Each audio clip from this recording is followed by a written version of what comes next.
Bonjour, bonjour et bienvenue dans ce nouveau module de votre programme Pulvériser vos records de vente. Ça me fait très plaisir de vous revoir. Il y a longtemps qu'on ne s'était pas vu, même si c'est par internet et mail, c'est quand même, ça me fait plaisir de vous revoir et j'espère que vous c'est pareil. Donc sur le module d'aujourd'hui, c'est un très gros module, très important, qui normalement peut se traiter sur des séminaires de 2 voire 3 jours, d'accord, tellement il est important. Je vais essayer de vous faire ça de manière condensée par les vidéos, les documents que je vous donne et puis les audios d'exercices, etc. Évidemment, je vous incite à y mettre la plus grande attention, la plus grande implication et éviter de faire les exercices ou de voir les vidéos en vous disant « bon, mais je ferai les choses plus tard ». Non.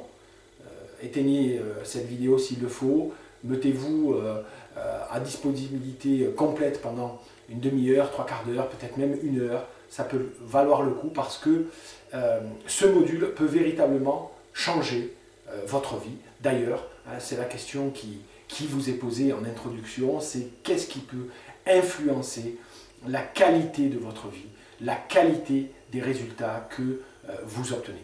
Alors pour illustrer ce propos, je vais commencer par une histoire très simple. 2 jumeaux se promènent au bord de mer, ils sont en vacances avec leurs parents, ils se promènent au bord de mer et tout d'un coup, une énorme vague arrive et claque la plage et embarque les 2 jumeaux. Le premier ressort en pleurant, tout triste, en disant « Maman, maman, au secours, quand est-ce qu'on s'en va ?» Et le deuxième ressort, c'est son jumeau, il est génétiquement pareil, il a été élevé pareil, dans la même culture, la même société, d'accord? Et il sort en disant « Waouh, quelle expérience géniale, quand est-ce qu'on recommence ?»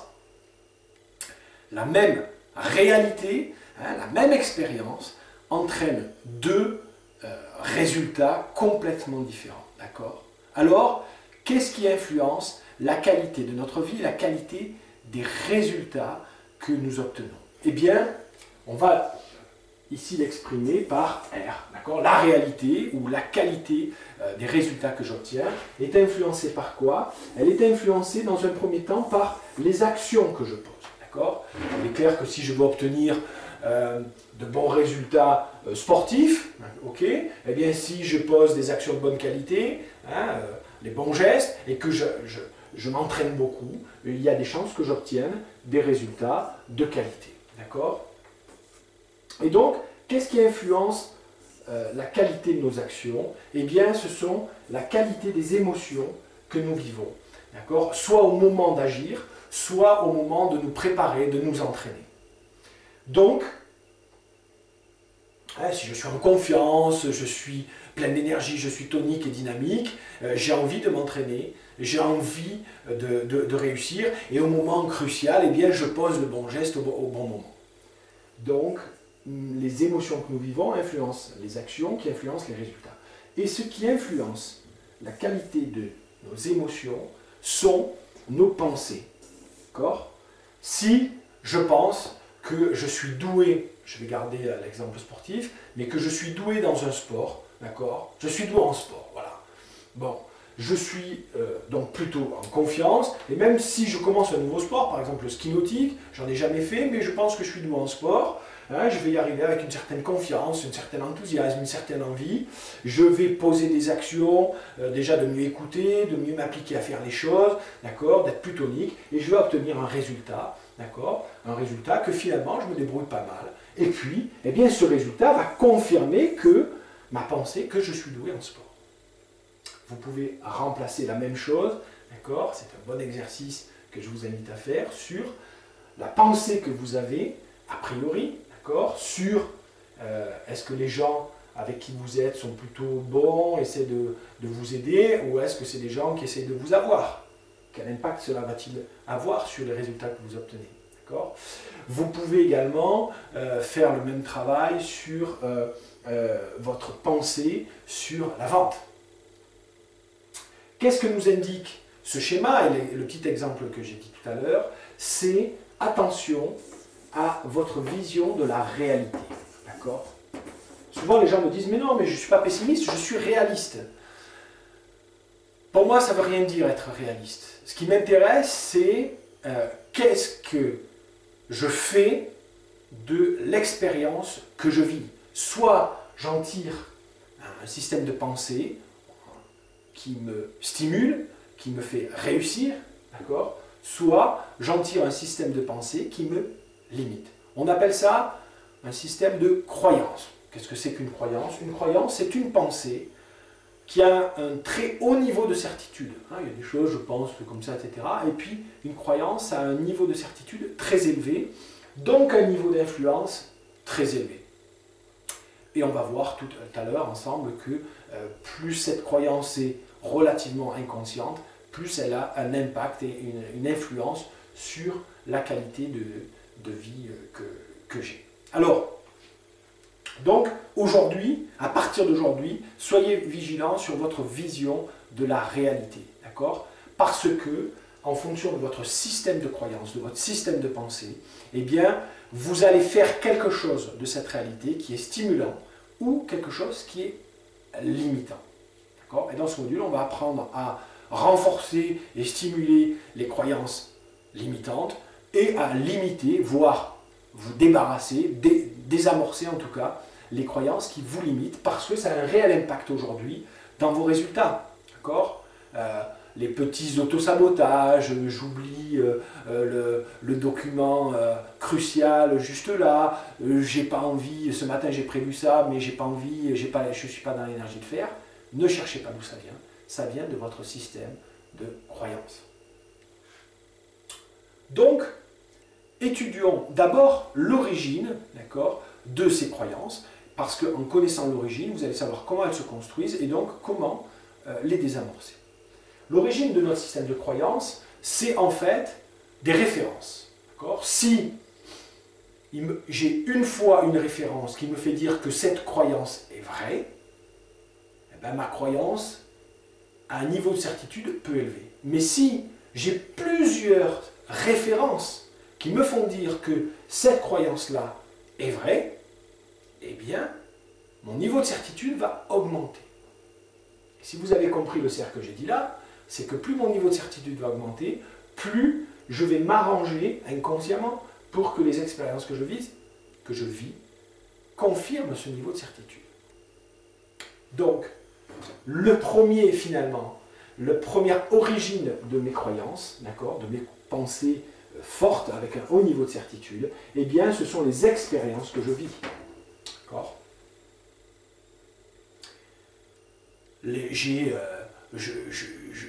n'arrive jamais à battre mon frère aux échecs, d'accord? C'est un niveau de certitude, c'est une croyance que je vis une fois, deux fois, trois fois. Au bout d'un moment, je me dis, et c'est ce qu'on appelle une généralité, je suis nul aux échecs. Je généralise, d'accord? C'est bien qu'avec mon frère, d'accord? Et c'est bien qu'aujourd'hui, en ce moment, et c'est bien que sur les échecs, parce qu'on peut avoir un niveau de généralité qui est je suis nul.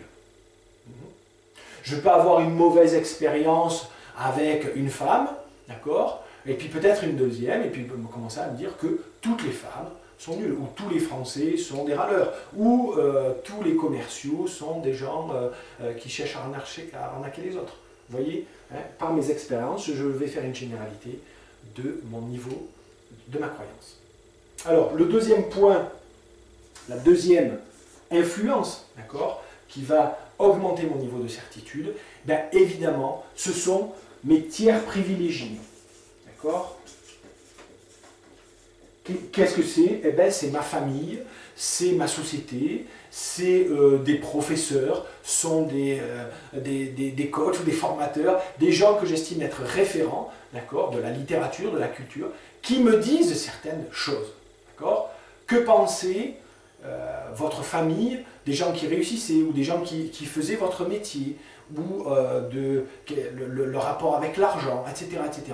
Tout ça, ça a une influence a priori, sur des expériences que je vais vivre. D'accord ? Si je suis dans une famille où on pense que les gens qui réussissent sont des salopards, sont des gens qui abusent des autres, le jour où je vais vivre une expérience un peu comme ça, je dis « Ah, ça confirme vraiment ce qu'on me disait ». Le deuxième source, référence, d'accord, qui va renforcer mes croyances, eh bien, ça va être les étiquettes. D'accord? Les étiquettes personnelles. Donc là, ce n'est pas des généralités sur la vie ou sur les autres, etc. Mais ça va être des étiquettes personnelles. Si on vous dit, ben, toi, tu es nul en orthographe, d'accord? Parce que dans ta famille, tous les hommes sont nuls en orthographe. Ou toi, tu es bon en maths. Ça va renforcer mon système de croyance, ça va finir par me structurer. Alors, il y a des choses comme ça directes, et puis il y a des choses aussi indirectes, où vous êtes le deuxième de la famille, le premier, vous savez, on disait le premier faisait, je ne sais pas, l'armée, je crois, le deuxième était prêtre, etc. D'accord? Le premier fait pour les affaires, le deuxième, il est un peu artiste, il est un peu sportif, d'accord? Sans vraiment vous le dire, vous avez intégré en vous des étiquettes. Ce point-là est très important, et vous invite à aller visiter qui vous croyez être et qui vous acceptez aussi qu'on vous dit d'être, d'accord? Oh ben oui, mais toi t'es un peu bordélique, oh ben toi t'es sympa, oh ben toi t'es... Quelles sont les étiquettes que j'accepte qu'on me mette? Parce que ces étiquettes-là ont une importance énorme. Aujourd'hui, vous êtes le fruit de qui vous croyez être hier, de qui vous avez accepté d'être. Demain, vous serez le fruit de qui vous croyez être aujourd'hui. Alors, identifiez vos étiquettes, d'accord? Et faites attention à vos « Ah, je suis con »,« Oh, zut, je suis trop nul », d'accord? « Ah, mais c'est pas vrai, qu'est-ce que je suis maladroit ». Faites attention à ce genre de choses-là parce que vous les dites avec une forme d'incantation, d'intonation et de posture physique qui arrive à vous convaincre au plus profond, qui a vraiment un impact sur votre subconscient.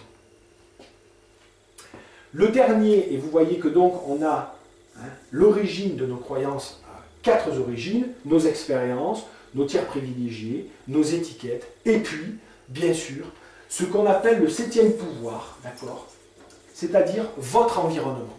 Votre environnement a une influence sur vos croyances, d'accord? Tout simplement parce que vous baignez dans un milieu, d'accord? Je travaille dans un milieu artistique, j'ai les croyances de ce milieu-là. Je travaille avec des gens qui réussissent. Tout ce que l'on dit, les attitudes qu'on a vont me forger des croyances qui m'entraînent à réussir. Voilà pour la première partie de cette vidéo qui vous permet de comprendre mieux ce qui est votre système de croyances et l'impact qu'il a.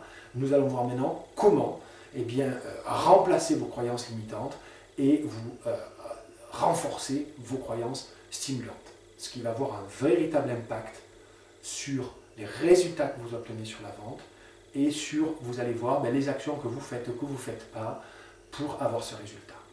A tout de suite.